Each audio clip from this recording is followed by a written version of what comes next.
Hello friends, welcome to Telugu law students. ఆంధ్రప్రదేశ్‌కి సంబంధించి bar కౌన్సిల్‌లో ఎన్రోల్ చేసుకోవడానికి ఈ రోజు నుంచి వాళ్ళు ఓపెన్ చేయడం జరిగింది. అయితే ఒక 1 మంత్ బ్యాక్ వాళ్ళు క్లోజ్ చేయడం జరిగింది. ఎందుకు అంటే చాలా ఫీ వాళ్ళు వసూలు చేస్తున్నారు కాబట్టి. సుమారుగా జనరల్ కేటగిరీకి 12,500 అలాగే రిజర్వేషన్ కేటగిరీకి 10,000 రూపాయల వరకు వాళ్ళు చార్జ్ చేయడం జరిగింది ఎన్రోల్‌మెంట్ ఫీ కింద.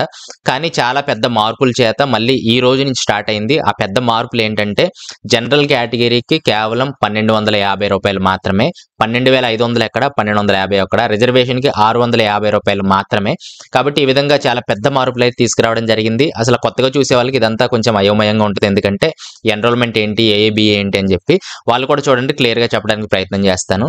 ఎవరైతే అడ్వకేట్ అవ్వాలనుకుంటున్నారో ఎల్ఎల్‌బీ డిగ్రీ ఖచ్చితంగా ఉండాలి కాబట్టి ఎప్పుడైతే ఎల్ఎల్‌బీ డిగ్రీ కంప్లీట్ చేసుకుంటామో ఖచ్చితంగా స్టేట్ బార్ కౌన్సిల్‌లో మనము ఎన్రోల్‌మెంట్ చేసుకోవాలి. ఏదైతే మీ ఒరిజినల్ డాక్యుమెంట్స్, సర్టిఫికేట్స్ అన్నీ ఉన్నాయో అవన్నీ తీసుకొచ్చి వీళ్ళు వెరిఫై చేస్తారు. తర్వాత ఒక అడ్వకేట్‌గా మీకు ఓత్ కూడా చేయడం జరుగుతుంది. అలాగే సర్టిఫికేట్ ఆఫ్ ప్రాక్టీస్ అనే సిఓపి అనే సర్టిఫికేట్ వాళ్ళు ఇవ్వడం జరుగుతుంది. అది తీసుకెళ్ళి మనకు ప్రతి సంవత్సరానికి 2 సార్లు ఆల్ ఇండియా బార్ ఎగ్జామ్ అని చెప్పి ఆల్ ఓవర్ ఇండియా ఒక ఎగ్జామ్ అయితే వాళ్ళు కండక్ట్ చేయడం జరుగుతుంది బార్ కౌన్సిల్. అందులో పాస్ అయితే మాత్రమే మీరు ఒక పూర్తిగా అడ్వకేట్ అయితే అవ్వగలరు. మీరు ఎన్రోల్‌మెంట్ అయినా సరే మీరు పూర్తిగా అడ్వకేట్ కానట్టే. అయితే మీరు 2 ఇయర్స్‌లో ఎన్రోల్‌మెంట్ అయిన తర్వాత 2 ఇయర్స్‌లో ఈ ఏఏబీఏ అనేది కంప్లీట్ చేసుకోవాల్సి ఉంటుంది. దీనికి సంబంధించిన సిలబస్ ఏంటి, ఎలా ప్రిపేర్ అవ్వాలనేది వీలైతే నెక్స్ట్ వీడియోలో చేయడానికి ట్రై చేస్తాను. అలాగే చాలా యూట్యూబ్ ఛానల్స్ కూడా ఇన్ఫర్మేషన్ ప్రొవైడ్ చేస్తున్నాయి. అవి కూడా మీరు ఫాలో అవ్వచ్చు. ఇక్కడ ఏఏబీఏ నోటిఫికేషన్ ప్రస్తుతానికి వచ్చేసింది. అక్టోబర్ 25తో అది క్లోజ్ అయిపోవడం జరుగుతుందండి ఏఏబీఏ 19కి సంబంధించి. కాబట్టి ఎవరైతే త్వరగా ఎన్రోల్ చేసుకుంటే ఆల్రెడీ లేటెస్ట్ బ్యాచెస్ చేసుకున్నారు. చాలా మంది ఉన్నారు కొంతమంది. వాళ్ళు కూడా త్వరగా చేసుకున్నట్లయితే ఈ ఎన్రోల్‌మెంట్ ప్రాసెస్ అనేది సుమారుగా ఒక 1 మంత్ పట్టొచ్చండి. ఎందుకంటే మనం ఇప్పుడు సర్టిఫికేట్స్ అన్ని తీసుకెళ్ళి బార్ కౌన్సిల్ ఇచ్చి వాళ్ళు వెరిఫై చేసి మళ్ళీ ఒక 1 వీక్ తర్వాత మళ్ళీ మనకు ఫోన్ చేస్తారు ఓత్‌కి రావాలని చెప్పి. అప్పుడు మళ్ళీ మనం ఓత్ తీసుకొని మళ్ళీ సర్టిఫికేట్ తీసుకురావడానికి ఇదంతా 20 to 30 డేస్ ప్రాసెస్ కాబట్టి ఆ ప్రాసెస్‌లో మనం కంప్లీట్ చేయాలి. At the same time October 25 కల్లా మనం కంప్లీట్ చేయాలి. అంటే ఈ ఇయర్ సిట్యుయేషన్ చెప్తున్నాను. ఇంకా ఈ వీడియో వేరే వాళ్ళు నెక్స్ట్ ఇయర్ చూస్తుంటే మేబీ ఏఏబీ నోటిఫికేషన్ మీదే మీరు ఆధారపడి ఉంటారు. ప్రస్తుతానికైతే ఈ రోజు రేపట్లో అయితే చేసుకునే వాళ్ళకి కొంచెం బెస్ట్. లేదు అనుకున్నట్లయితే నెక్స్ట్ వీక్ కూడా చేసుకోవచ్చు. ఇంకొక పెద్ద నోటిఫికేషన్ ఏంటంటే ఇందులో ఇచ్చింది వీళ్ళు ఓన్లీ మండే అండ్ ట్యూస్డేనే వాళ్ళు ఎన్రోల్‌మెంట్ చేస్తామని చెప్పి ప్రస్తుతానికి నోటిఫికేషన్‌లో వాళ్ళు మెన్షన్ చేయడం జరిగింది. దానికి సంబంధించిన ఏం సర్టిఫికేట్స్ తీసుకురావాలి, ఎలా ఉండాలి, అలాగే ఇవన్నీ కూడా ఫీ వివరాలు ఇవన్నీ కూడా చెప్పడం జరిగింది. ఇవన్నీ కూడా నేను ఎక్స్‌ప్లెయిన్ చేయడానికి అయితే ట్రై చేస్తాను. ప్రస్తుతానికి ఏమేమి ఇన్‌స్ట్రక్షన్స్ వారు ఇచ్చారనేది ఇక్కడ అఫీషియల్ వెబ్‌సైట్‌లో వాళ్ళు నోటిఫికేషన్ రిలీజ్ చేయడం జరిగింది. ఇక్కడ మీరు క్లిక్ చేయొచ్చు. డిస్క్రిప్షన్‌లో లింక్స్ ప్రొవైడ్ చేస్తాను. అక్కడ కూడా మీరు క్లిక్ చేసి చూడొచ్చు. అక్కడ క్లిక్ చేసినట్లయితే ఈ విధంగా ఓపెన్ అవుతుంది. Bar council to commence enrolment process అని చెప్పి ఇక్కడ ఇవ్వడం జరిగింది. ఇక్కడ ఎన్రోల్‌మెంట్ ఇన్‌స్ట్రక్షన్స్ ఇచ్చారు. అలాగే ఎన్రోల్‌మెంట్ అప్లికేషన్ కూడా ఇక్కడ ఇచ్చారు. మీరు ఇక్కడ నుంచే డౌన్లోడ్ చేసుకొని ఆ అప్లికేషన్ మొత్తం ఫిల్ చేసి కూడా మీరు వెళ్ళొచ్చు.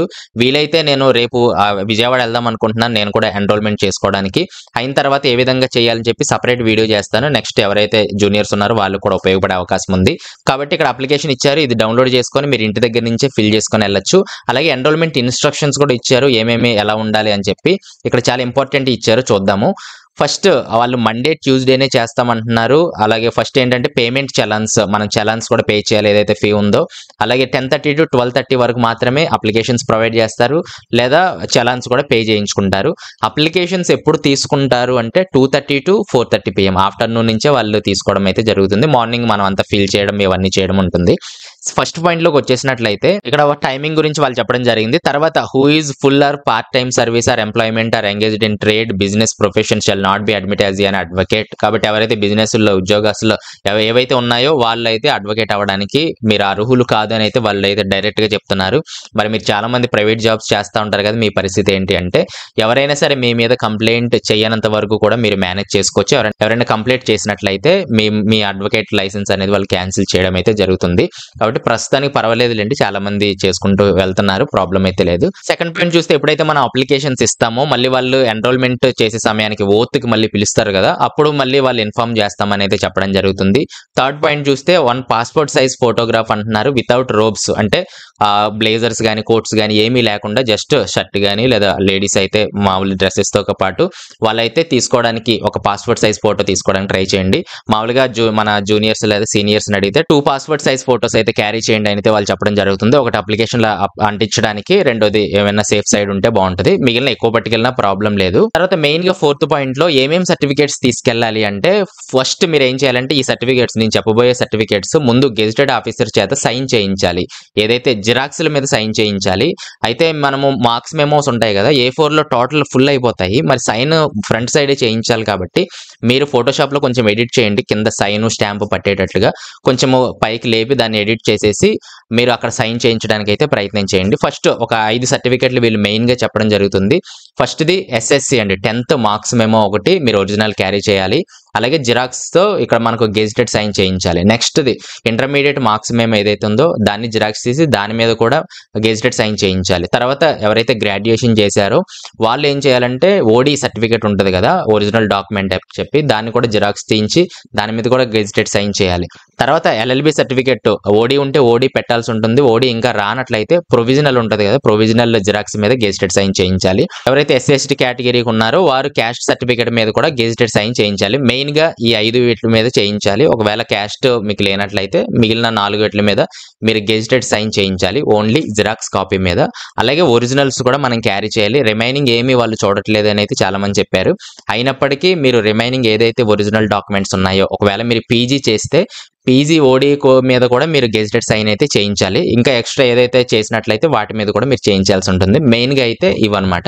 కాబట్టి ముందుగానే గెజిటెడ్ ఆఫీసర్ ఒక రోజు ముందు మీరు ఈ గెజిటెడ్ సైన్స్ అన్ని చేయించేసి ఫోటో ఇవన్నీ కూడా రెడీ చేసుకొని మీరు పెట్టుకొని వెళ్ళొచ్చు. తర్వాత 5th పాయింట్‌లో అదే చెప్పారు. ఏదైనా ఎక్స్ట్రా పైన చెప్పినవి కాకుండా మీరు పీజీ గాని ఇంకేమైనా చేసినట్లయితే వాటి మీద కూడా చేయించుకొని తీసుకెళ్లొచ్చు. తర్వాత 6వ పాయింట్ చూస్తే తర్వాత in case of person retired from service ఎవరైతే ఉన్నారో సర్వీస్ నుంచి రిటైర్ అయిన వాళ్ళు గాని మిగిలిన ఉద్యోగాలు చేసి వచ్చిన వాళ్ళు గాని వాళ్ళు ఏం తీసుకెళ్లాలంటే permission letter from employer to study law. ఎవరైతే గవర్నమెంట్ జాబ్స్ ఇవన్నీ చేస్తుంటారో పర్మిషన్ అనేది ఖచ్చితంగా ఉండాలి ఎల్ఎల్బి చేయడానికి.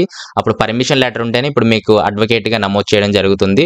దొంగచాటుగా మేము చదివేస్తామండి అని చాలా మంది అడుగుతున్నారు నన్ను. కాబట్టి అది కుదరదండి. లాస్ట్ లో మనం దొరికిపోయే అవకాశం ఉంది. వాళ్ళు టీసీ సబ్మిట్ చేయాలి. అలాగే certificates of proof of working place ఇవన్నీ కూడా ఈ 3 కూడా వాళ్ళు సబ్మిట్ చేయాల్సి ఉంటుంది. ఎవరైతే సర్వీస్ నుంచి రిటైర్ అయ్యారో గవర్నమెంట్ సర్వీసెస్ గానీ ఏదైనా సరే. తర్వాత 7th పాయింట్ చాలా important. On the day of enrolment the candidate shall wear white dress, black coat, black shoes and black tie. Lady candidate shall wear white sari, churidar and black coat. White sari వేసుకోవచ్చు, పైన black coat వేసుకోవాలి ladies అయితే, లేదా చుడిదార్ వేసుకొని white churidar వేసుకొని పైన black coat అయితే మీరు వేసుకోవాలి. అలాగే మెన్ అయితే వైట్ డ్రెస్ అని చెప్తున్నారు ఇక్కడ. Total white dress black coat వేసుకోవాలి, అలాగే టై వేసుకోవాలి, కింద బ్లాక్ షూస్ అయితే మీరు వేసుకోవాల్సి ఉంటుంది.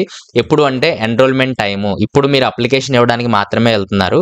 తర్వాత వాళ్ళు ఫోన్ చేస్తారు మీ సర్టిఫికేట్స్ అన్ని వెరిఫై అయిన తర్వాత మీరు ఓత్కి రావాల్సి ఉంటుంది అని చెప్పి. అప్పుడు మీరు ఈ డ్రెస్ కోడ్ అయితే ఖచ్చితంగా పాటించాల్సి ఉంటుంది. వాళ్ళు ముందుగానే చెప్పడం జరుగుతుంది.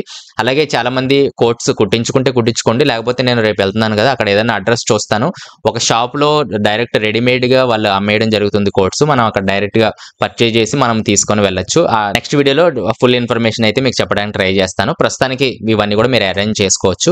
తర్వాత పేమెంట్ గురించి ఇక్కడ ఇవ్వడం జరిగింది. జనరల్ కేటగిరీకి ఏమేమి మనం పే చేయాలి ఇవన్నీ కూడా అప్లికేషన్ ఫామ్ ఉంటుంది. అలాగే అక్కడికి వెళ్ళిన తర్వాత అందరూ చెప్పేవాళ్ళు ఉంటారు, ఎక్కడ పే చేయాలని చెప్పేవాళ్ళు ఉంటారు. ఈ ప్రాసెస్ అంతా కూడా ప్రస్తుతానికి నాకు తెలియదు. నేను అంతా ఎక్స్పీరియన్స్ అయిన తర్వాత మళ్ళీ డీటెయిల్ గా అయితే మీకు వీడియోస్ చేయడం జరుగుతుంది. ఇంతవరకు ఏదైనా కామెంట్స్ ఉంటే కింద కామెంట్స్ లో తెలియజేయండి. ఎవరినైనా కనుక్కొనైనా మీకు చెప్పడం జరుగుతుంది. ఇక్కడ ఎన్రోల్మెంట్ ఫీ ఇవ్వడం జరిగింది.